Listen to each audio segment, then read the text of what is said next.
বিকল হয়ে যাওয়া একটি ট্রাককে পেছন থেকে আরেকটি ট্রাকের ধাক্কায় ৩ জন নিহত। ঢাকা-বগুড়া মহাসড়কে বাইপাস সড়কের সিলিমপুর পল্লী বিদ্যুৎ অফিসের সামনে ওভারপাসের উপরে বিকল ট্রাকে পেছন থেকে আরেকটি ট্রাক সংঘর্ষের ঘটনা ঘটে ৯ আগস্ট সকালে। এই দুর্ঘটনায় ৩ জন নিহত হন। এখানে ভোর ৪টার দিকে ৪:৩০ নাগাদ সামনের গাড়িটা বাস্ট মারে, চাকা পাঞ্চার হয়। পাঞ্চার হওয়ার কারণে গাড়িটা থামার কারণে পিছন থেকে একটা গাড়ি ঘুমন্ত অবস্থায় এসে মারি দেওয়ার পরে ৩ জন ডেড হয়ে গেছে, মানে ৩ জন মারা গেছে।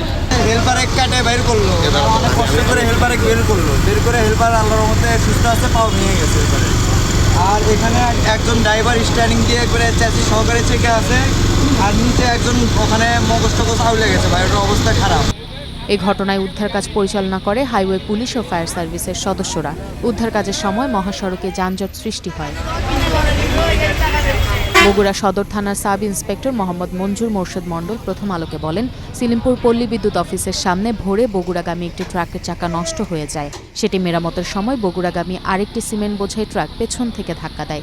এতে ৩ জন নিহত হন। এই অ্যাক্সিডেন্টে এ পর্যন্ত 3 জন ব্যক্তির লাশ পাওয়া গিয়েছে। তারা হয়তোবা ড্রাইভারও হতে পারে। অনেকেই বলতেছে এখানে গাড়ি একটি নষ্ট ছিল, সেই গাড়িটি মেরামত করার জন্য মেকারও এসেছে।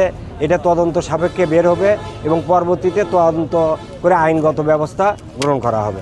এর আগে ৭ আগস্ট সকালে বগুড়ায় বাস চাপায় 7 জন নিহত এবং অন্তত 9 জন আহত হয়েছেন। বগুড়া নওগাঁ মহাসড়কে এরুলিয়া সিল্কিবান্দা এলাকায় দুর্ঘটনাটি ঘটে।